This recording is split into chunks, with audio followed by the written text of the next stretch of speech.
मेरा नाम है सात्विक और आज हम लोग देखने जा रहे हैं एक्सरसाइज 11C का 10th नंबर क्वेश्चन।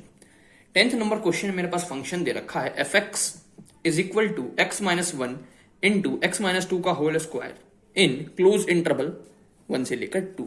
आपको इस फंक्शन पे रोल्स थ्योरम को वेरीफाई करना है। रोल्स थ्योरम की पहली कंडीशन कंटिन्यूटी, क्या ये कंटिन्यूअस होगा? हाँ बिल्कुल ये कंटिन्यूअस होगा। क्यों? क्योंकि ये एक पॉलिनोमियल फंक्शन और पॉलिनोमियल फंक्शन हमेशा कंटिन्यूअस होते हैं, इसलिए क्लोज इंटरवल 1 से लेकर 2 में भी कंटिन्यूअस होंगे। ठीक है भाई, अब डिफरेंशियबिलिटी की बात करते हैं। तो डिफरेंशियबिलिटी की बात करने के लिए सबसे पहले हम लोग एफ डैश एक्स निकाल लेते हैं। कितना हो जाएगा F dash X? Chain rule से निकालेंगे। इसका करेंगे तो ये हो जाएगा एक्स माइनस टू का whole square plus x minus one as it is और यहाँ 2 इंटू एक्स माइनस टू। ठीक है, यहाँ से हम लोग एक्स माइनस टू अगर कॉमन ले लें तो ये कितना हो जाएगा भाई, यहाँ पे एक्स माइनस टू और plus 2 into x minus one यानी कि 2x माइनस टू। तो ये मेरे पास फाइनली हो जाएगा X minus two into 3x minus four. अब देखना क्या ये एक पॉलिनोमियल फंक्शन है? हाँ बिल्कुल ये पॉलिनोमियल फंक्शन है और पॉलिनोमियल फंक्शन हमेशा कंटिन्यूअस होते हैं, इसलिए F dash x open interval 1 से लेकर 2 में कंटिन्यूअस होगा। अगर एफ डैश एक्स इस इंटरवल में कंटिन्यूअस है, इसका मतलब फंक्शन इस इंटरवल में डिफरेंशिएबल होगा। अब तीसरी बात देखते हैं। तीसरी बात, the value of function at initial point of the interval should be equal to the value of function at end point of the interval. ये होना चाहिए भाई। तो एफ ऑफ वन निकाल लेते हैं। एफ ऑफ वन मेरे पास हो जाएगा 1 minus one into 1 minus two का होल स्क्वायर यानी कि 0 और एफ ऑफ टू भी हो जाएगा मेरे पास 0। कैसे? 2 minus one into 2 minus two का होल स्क्वायर, ये 0, इसका मतलब ओवरऑल 0। अब रोल्स थ्योरम की तीनों कंडीशन सेटिस्फाई हो गई है, तो मेरे पास कम से कम एक ऐसा नंबर जिसको मैं सी बोल रहा हूं वो ओपन इंटरवल 1 से लेकर 2 के बीच में होना चाहिए जहां पे फंक्शन का डिफरेंशिएशन 0 हो जाए। अच्छा एक बात बताओ, एफ डैश एक्स मेरे पास ये था तो एफ डैश सी क्या हो जाएगा भाई? एक्स की जगह सी पुट कर दो तो यहां हो जाएगा मेरे पास c minus two into 3c minus four equal to 0। तो यहां से मेरे पास c की दो वैल्यू आ गई, एक 2 और एक 4/3। अब बताओ इन दोनों में से कौन सा इस इंटरवल में लाई कर रहा है? जाहिर सी बात है 2 तो इस इंटरवल में लाई कर नहीं रहा क्योंकि ये एक ओपन इंटरवल है, तो 4/3 इस इंटरवल में लाई कर रहा है। इसका मतलब 4/3 मेरे पास एक ऐसा नंबर मिल गया जहां पे फंक्शन का डिफरेंशिएशन भी 0 हो और वो इस इंटरवल में लाई भी करे। इसका मतलब इस फंक्शन के लिए हम लोगों ने रोल्स थ्योरम को कंप्लीटली सेटिस्फाई करके देख लिया। ठीक है, अब मूव करते हैं अगले क्वेश्चन की। 11th नंबर क्वेश्चन है, मेरे पास फंक्शन दे रखा है F x is equal to x minus two की power 4 into x minus three की पावर 3 इन क्लोज इंटरवल 2 से लेकर 3। आपको इस फंक्शन पे रोल्स थ्योरम को वेरीफाई करना है। तो रोल्स थ्योरम की पहली कंडीशन क्या है? कंटिन्यूटी। क्या ये कंटिन्यूअस होगा? हाँ बिल्कुल ये कंटिन्यूअस होगा। क्यों? क्योंकि एक पॉलिनोमियल फंक्शन है, पॉलिनोमियल फंक्शन हमेशा कंटिन्यूअस होते हैं, तो इसी वजह से ये कंटिन्यूअस होगा क्लोज इंटरवल 2 से लेके 3 में, क्योंकि ये हमेशा कंटिन्यूअस है। दूसरी बात करते हैं डिफरेंशियबिलिटी की। डिफरेंशियबिलिटी की बात करने से पहले हम लोग एफ डैश एक्स निकालना चाहेंगे। एफ डैश एक्स क्या हो जाएगा मेरे पास? देखना चेन रूल से करेंगे, यहां भी हो जाएगा 4 इंटू एक्स माइनस टू की power 3 into x minus three की power 3 plus x minus two की power 4 into 3 into x minus three की पावर 2। ठीक है, अब यहां से हम लोग एक्स माइनस टू की पावर 2 और एक्स माइनस थ्री की पावर 2 बाहर निकाल लेते हैं। तो यहां कितना हो जाएगा भाई मेरे पास? यहां से देखना, अगर हम लोगों ने दोनों की पावर 2 बाहर निकाल ली, यहां हो जाएगा 4 into x minus two into x minus three और प्लस में यहां पे हो जाएगा मेरे पास 3 इंटू एक्स माइनस टू की पावर 2। अब इसको सिंप्लीफाई कर लेते हैं हम लोग, तो यहां हो जाएगा मेरे पास एक्स माइनस टू की power 2 into x minus three की पावर 2 और यहां पे 4 x square minus 5x plus 6 plus 3 x square plus 4 minus 4x। ठीक है, तो ये हो जाएगा मेरे पास x माइनस टू की power 2 into x minus three की पावर 2 और इंटू में 4x square minus 20x plus 24 plus 3x square plus 12 minus 12x। ठीक है, तो ये हो जाएगा मेरे पास x माइनस टू की power 2 into x minus three की पावर 2। ये कितना हो जाएगा भाई? 4 और 3 7x स्क्वायर। अच्छा 20 और 12 हो जाएगा मेरे पास 32, तो ये हो जाएगा मेरे पास माइनस 32x और यहां देख लेते हैं 24 और 12 ये हो जाएगा मेरे पास प्लस 36। अब ये क्वाड्रेटिक है, इस क्वाड्रेटिक को भी और सिंप्लीफाई कर ही लेते हैं।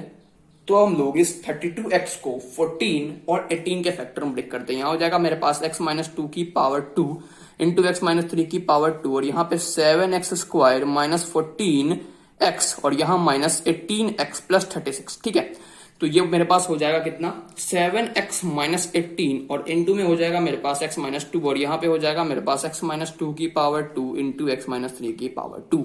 अब एक बात बताओ, क्या ये पॉलिनोमियल फंक्शन है? हाँ बिल्कुल ये पॉलिनोमियल फंक्शन है और पॉलिनोमियल फंक्शन हमेशा कंटिन्यूअस होते हैं, इसलिए F dash x open interval 2 से लेके 3 में कंटिन्यूअस होगा। अगर एफ डैश एक्स इस इंटरवल में कंटिन्यूअस होगा, इसका मतलब फंक्शन इस इंटरवल में डिफरेंशिएबल होगा। अब तीसरा कंडीशन है value of function at end point of the interval should be equal to the value of function at initial point of the interval. अच्छा, एफ ऑफ 2 निकाल लेते हैं, कितना हो जाएगा एफ ऑफ 2, 2 माइनस 2 की पावर 4 इंटू 2 माइनस 3 की power 3 यानी कि 0, क्योंकि ये 0 हो गया। ऐसे ही हम लोग एफ ऑफ 3 निकाल लेते हैं, ये कितना हो जाएगा मेरे पास 3 माइनस 2 की पावर 4 इंटू में 3 माइनस 3 की पावर 3, ये भी 0 क्योंकि ये 0 हो गया। इसका मतलब एफ ऑफ 3 एफ ऑफ 2 के बराबर है। इन तीनों कंडीशन के सेटिस्फाई हो जाने के बाद मेरे पास कम से कम एक ऐसा नंबर जिसको मैं सी बोल रहा हूं वो ओपन इंटरवल 2 से लेके 3 में होना चाहिए जहां पे फंक्शन का डिफरेंशिएशन 0 हो। अच्छा एक बात बताओ मुझे, एफ डैश एक्स मेरे पास ये था, तो एफ डैश सी क्या हो जाएगा भाई, एक्स की जगह सी पुट कर दो। तो यहां साइड में कर लेते हैं और देखने की कोशिश करते हैं कि सी की वैल्यू क्या होगी। सी माइनस 2 की पावर 2 इंटू सी माइनस 3 की पावर 2 इंटू 7 सी माइनस 18 और into C minus 2 equal to 0। तो यहां से मेरे पास सी की 3 वैल्यू आती है 2, 3 और 18/7। अब एक बात बताओ कि इन तीनों में से कौन सा इस इंटरवल में लाई कर रहा है, क्योंकि 2 और 3 तो लाइक कर नहीं सकता क्योंकि ये ओपन इंटरवल है। तो 2 और 3 को एक्सक्लूड करके जो बच जाएगा वो होगा। अच्छा 18/7 2 से लेकर 3 के बीच में रहे, इसका मतलब 18/7 ही सी की वो वैल्यू है जो कि इस इंटरवल में भी लाई कर रहा है और वहां पे फंक्शन का डिफरेंशिएशन भी 0 है। अब हम लोग 12th नंबर क्वेश्चन देखते हैं। 12th नंबर क्वेश्चन मेरे पास function f x is equal to under root of 1 minus x square दे रखा है इन क्लोज इंटरवल -1 से लेके 1। आपको इस फंक्शन पे रोल्स थ्योरम को वेरीफाई करवाना है। पहली बात कंटिन्यूटी करते हैं, क्या ये कंटिन्यूअस है? हाँ ये बिल्कुल कंटिन्यूअस है। कैसे? क्या ये पॉलिनोमियल फंक्शन है? नहीं, ये पॉलिनोमियल फंक्शन नहीं है, क्योंकि पॉलिनोमियल फंक्शन का फॉर्मेट ये होता है F x is equal to A naught X to the power 0 plus A 1 X to the power 1 plus A 2 X to the power 2 and so on. मतलब मुद्दे की बात यह है कि एक्स की पावर ना तो फ्रैक्शन होनी चाहिए और ना ही निगेटिव इंटीजर होनी चाहिए। एक्स की पावर हमेशा होल नंबर में होना चाहिए। तो क्या ये इस फॉर्मेट को सेटिस्फाई कर रहा है? बिल्कुल नहीं, ये इस फॉर्मेट को सेटिस्फाई नहीं कर रहा। इसका मतलब ये पॉलिनोमियल फंक्शन तो नहीं है। फिर ये है क्या? ये एक सेमी सर्कल की इक्वेशन है।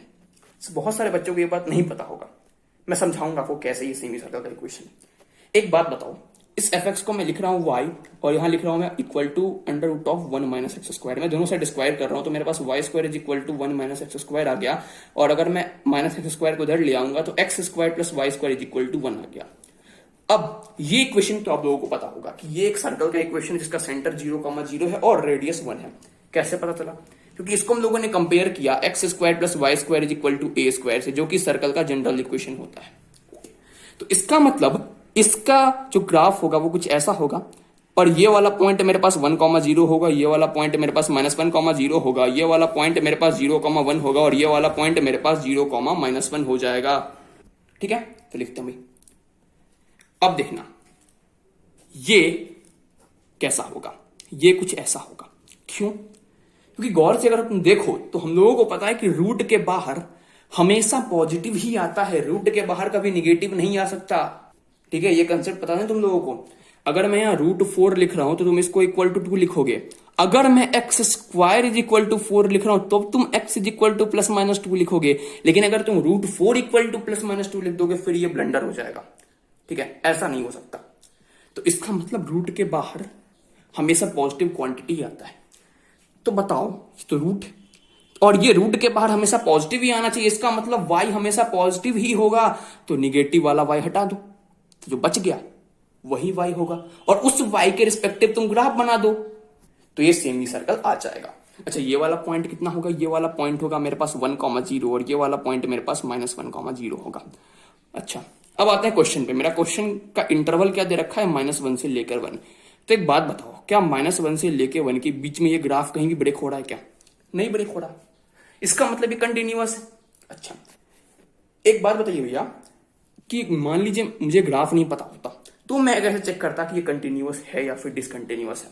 देखो, तुम्हारा मेन फोकस ये होना चाहिए कि कंटिन्यूटी में हम लोग देखते हैं कि ग्राफ कहीं भी ब्रेक ना हो। इसका मतलब दिए गए इंटरवल में ऐसा कोई भी वैल्यू नहीं हो x का जहां पे फंक्शन अनडिफाइंड हो। अगर फंक्शन अनडिफाइंड होगा तभी तो ग्राफ ब्रेक होगा। समझ रहे हो?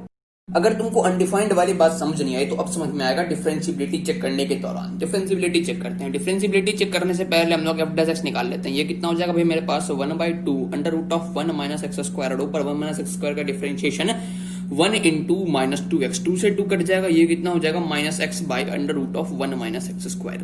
अगर मेरे पास f dash x open interval -1 से लेके 1 में कंटिन्यूअस होगा तो मेरे पास फंक्शन इस इंटरवल में डिफरेंशिएबल होगा।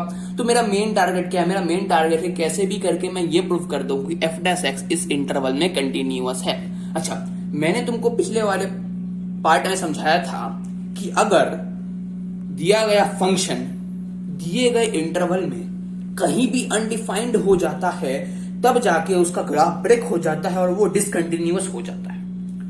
तो एक बात बताओ, ओपन इंटरवल -1 से लेके 1 के बीच में -x/√1 -x² क्या कहीं भी अनडिफाइंड है?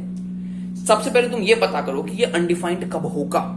जब डिनोमिनेटर 0 हो जाएगा इस वाले केस में, तो या फिर अंडर रूट के अंदर निगेटिव आ जाएगा, तो ये बात हो सकती है ना इस वाले केस के अंदर। देखो डिनोमिनेटर क्या है मेरे पास, √1 -x², ये 0 नहीं आना चाहिए और 1 -x² निगेटिव नहीं होना चाहिए डिफाइंड के लिए, ठीक है। तो यहां से मेरे पास x² की वैल्यू 1 नहीं होनी चाहिए, इसका मतलब x की वैल्यू +-1 नहीं होनी चाहिए, और यहां से मेरे पास x² 1 से बड़ा नहीं होना चाहिए, ठीक है। अब ध्यान से देखो, मेरे पास दिया गया इंटरवल क्या है, ओपन इंटरवल -1 से लेके 1। क्या इसमें -1 और 1 इंक्लूडेड है? बिल्कुल नहीं। इसका मतलब ये कंडीशन तो सेटिस्फाई हो जाता है कि ये इस इंटरवल में -1 और +1 नहीं है। अच्छा, अब एक बात बताओ, क्योंकि ये एक ओपन इंटरवल है -1 से लेके 1 के बीच में, तो -1 से लेके 1 के बीच में किसी का भी स्क्वायर अगर अपन करेंगे तो क्या वो 1 से बड़ा आएगा? बिल्कुल भी नहीं आएगा, करके देख लो। इसका मतलब कभी भी x² 1 से बड़ा भी नहीं होगा। तो ये दोनों कंडीशन इस इंटरवल के लिए सही है। तो इसका मतलब ये फंक्शन इस इंटरवल में कहीं भी अनडिफाइंड नहीं है, ये हर जगह डिफाइंड है। अगर ये इस इंटरवल में हर जगह डिफाइंड है, इसका मतलब ये फंक्शन इस इंटरवल में कंटिन्यूअस है, और यही फंक्शन तो मेरे पास एफ डैश एक्स है। इसका मतलब एफ डैश एक्स इस इंटरवल में कंटिन्यूअस है। अगर एफ डैश एक्स इस इंटरवल में कंटिन्यूअस है, इसका मतलब फंक्शन इस इंटरवल में डिफरेंशिएबल होगा।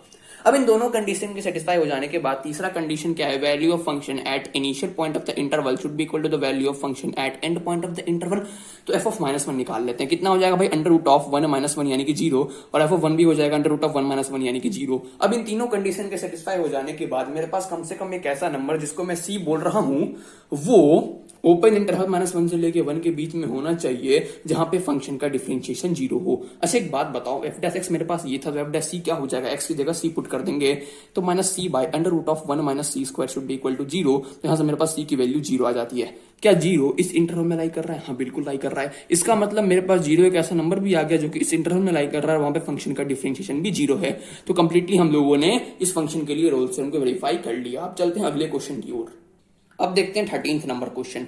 13th नंबर क्वेश्चन मेरे पास फंक्शन दे रखा है f(x) is equal to cos x in close interval -π/2 से लेके π/2। अच्छा, मैंने आपको शुरुआत में ही बताया था कि cos x, sin x, exponential function, ये सारे के सारे ऐसे फंक्शन जो हमेशा कंटिन्यूअस होते हैं। तो जाहिर सी बात है -π/2 से लेके π/2 के बीच में तो कंटिन्यूअस होंगे ही। अगर फिर भी मेरे बातों पे भरोसा ना हो, तुम ग्राफ बना के देख लो। मैं उम्मीद करता हूँ sin x, cos x का ग्राफ तुम लोगों को आता ही होगा। इसका मतलब ये -π/2 से लेके π/2 क्लोज इंटरवल में कंटिन्यूअस होगा, ठीक है। अब दूसरी बात करते हैं डिफरेंशिएबिलिटी की। डिफरेंशिएबिलिटी की बात करने से पहले हम लोग एफ डैश एक्स निकाल लेते हैं। एफ डैश एक्स क्या हो जाएगा मेरे पास, -sin x।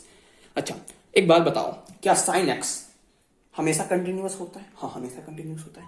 इसका मतलब sin x -π/2 से लेके π/2 ओपन इंटरवल में तो कंटिन्यूअस होगा ही। अगर sin x इस इंटरवल में कंटिन्यूअस होगा तो -sin x इस इंटरवल में कंटिन्यूअस होगा। तो एफ डैश एक्स इस इंटरवल में कंटिन्यूअस है, इसका मतलब फंक्शन इस इंटरवल में डिफरेंशिएबल होगा। अब कंटिन्यूटी और डिफरेंशिएबिलिटी कंडीशन देखने के बाद तीसरा कंडीशन आता है मेरे पास, value of function at end point of the interval should be equal to the value of function at initial point of the interval. अच्छा, एफ ऑफ π/2 निकाल लेते हैं, cos π/2, और एफ ऑफ -π/2 क्या हो जाएगा, cos -π/2। और हम लोगों को पता है कि cos -x क्या होता है, cos x के बराबर होता है। इसका मतलब ये किसके बराबर हो जाएगा, cos π/2 के बराबर। तो cos π/2 इक्वल टू cos π/2, इसका मतलब ये कंडीशन भी सेटिस्फाई होगी। अब इन तीनों कंडीशन के सेटिस्फाई हो जाने के बाद मेरे पास कम से कम एक ऐसा नंबर जिसको मैं सी बोल रहा हूं, वो ओपन इंटरवल -π/2 से लेके π/2 में होना चाहिए, जहां पे फंक्शन का डिफरेंशिएशन 0 हो। अच्छा एक बात बताओ, मेरे पास एफ डैश एक्स ये है, तो एफ डैश सी क्या हो जाएगा, एक्स की जगह सी पुट कर देंगे तो -sin c इक्वल टू 0। इसका मतलब sin c इक्वल टू 0, तो मेरे पास यहाँ c की वैल्यू 0 आ जाएगी। क्या 0 इस इंटरवल में लाई कर रहा है? क्योंकि π/2 क्या होता है 1.57। अच्छा -π/2 क्या हो जाएगा -1.57। तो 0 इस इंटरवल में लाई कर रहा है। इसका मतलब इस वाले फंक्शन के लिए हम लोगों ने रोल्स थ्योरम कंप्लीटली सेटिस्फाई करवा दिया है।